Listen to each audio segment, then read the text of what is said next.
உயிர்த்தெழுந்த இயேசு கிறிஸ்துவின் வல்லமை ஊழியங்கள் வழங்கும் வசனப் பெட்டகம். இயேசுவே கர்த்தர்.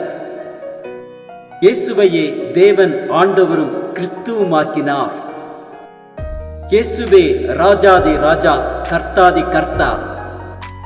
கிறிஸ்துவே மரித்தோர் மேலும் ஜீவனுள்ளோர் மேலும் ஆண்டவர். கிறிஸ்துவே போதகரும் ஆண்டவருமாயிருக்கிறார். வசனப் பெட்டகத்தின் இன்றைய தின கருப்பொருள் கனி கொடுத்தல். நீங்கள் மிகுந்த கனிகளை கொடுப்பதனால் என் பிதா மகிமைப்படுவார், எனக்கும் சீஷராயிருப்பீர்கள். கனி கொடுத்தலை குறித்ததான வேத வசனங்களை பார்க்கலாம். சங்கீதம் 1:1-2-3 வாசிக்கிறோம். துன்மார்க்கருடைய ஆலோசனையில் நடவாமலும், பாவிகளுடைய வழியில் நில்லாமலும், பரியாசக்காரர் உட்காரும் இடத்தில் உட்காராமலும், கர்த்தருடைய வேதத்தில் பிரியமாயிருந்து இரவும் பகலும் அவருடைய வேதத்தில் தியானமாயிருக்கிற மனுஷன் பாக்கியவான். அவன் நீர்க்கால்களின் ஓரமாய் நடப்பட்டு தன் காலத்தில் தன் கனியை தந்து இலையுதிராதிருக்கிற மரத்தை போல இருப்பான். அவன் செய்வதெல்லாம் வாய்க்கும். யோவான் 15:16 வாசிக்கிறோம். நீங்கள் என்னை தெரிந்து கொள்ளவில்லை, நான் உங்களை தெரிந்து கொண்டேன்.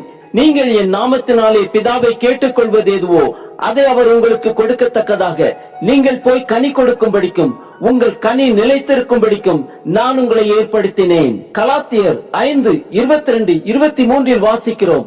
ஆவியின் கனியோ அன்பு, சந்தோஷம், சமாதானம், நீடிய பொறுமை, தயவு, நற்குணம், விசுவாசம், சாந்தம், இச்சையடக்கம். இப்படிப்பட்டவைகளுக்கு விரோதமான பிரமாணம் ஒன்றுமில்லை. மத்தேயு 3:8 வாசிக்கிறோம். மனம் திரும்புதலுக்கேற்ற கனிகளை கொடுங்கள். யோவான் 15:4-5 வாசிக்கிறோம். என்னில் நிலைத்திருங்கள், நானும் உங்களில் நிலைத்திருப்பேன். கொடியானது திராட்சை செடியில் நிலைத்திராவிட்டால் அது தானாய் கனி கொடுக்க மாட்டாதது போல நீங்களும் என்னில் நிலைத்திராவிட்டால் கனி கொடுக்க மாட்டீர்கள். நானே திராட்சை செடி, நீங்கள் கொடிகள். ஒருவன் என்னிலும் நான் அவனிலும் நிலைத்திருந்தால் அவன் மிகுந்த கனிகளை கொடுப்பான். என்னை அல்லாமல் உங்களால் ஒன்றும் செய்யக்கூடாது. நீதிமொழிகள் 18:21 வாசிக்கிறோம்.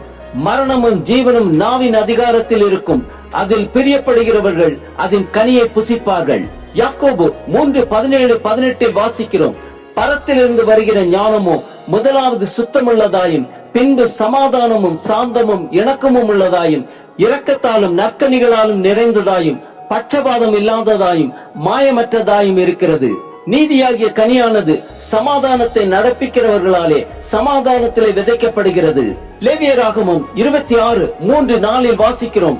நீங்கள் என் கட்டளைகளின்படி நடந்து என் கற்பனைகளை கைக்கொண்டு அவைகளின்படி செய்தால் நான் ஏற்ற காலத்தில் உங்களுக்கு மழை பெய்ய பண்ணுவேன். பூமி தன் பலனையும் வெளியில் உள்ள மரங்கள் தங்கள் கனியையும் கொடுக்கும். எபேசியர் 5:11 வாசிக்கிறோம். கனியற்ற அந்தகார கிரியைகளுக்கு உடன்படாமல் அவைகளை கடிந்து கொள்ளுங்கள். மத்தேயு 13:23 வாசிக்கிறோம். நல்ல நிலத்தில் விதைக்கப்பட்டவனோ வசனத்தை கேட்கிறவனும் உணர்கிறவனுமாயிருந்து 100ஆகவும் 60ஆகவும் 30ஆகவும் பலன் தருவான் என்றார். லூக்கா 6:43-44 வாசிக்கிறோம். நல்ல மரமானது கெட்ட கனி கொடாது, கெட்ட மரமானது நல்ல கனி கொடாது.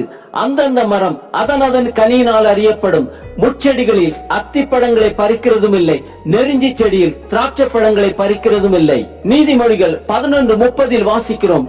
நீதிமானுடைய பலன் ஜீவ விருட்சம், ஆத்துமாக்களை ஆதாயப்படுத்திக் கொள்கிறவன் ஞானமுள்ளவன். ஆம், கர்த்தருடைய வேதத்தில் பிரியமாயிருந்து இரவும் பகலும் அவருடைய வேதத்தில் தியானமாய் இருக்கும் போது நாம் செய்வதெல்லாம் வாக்கியம்.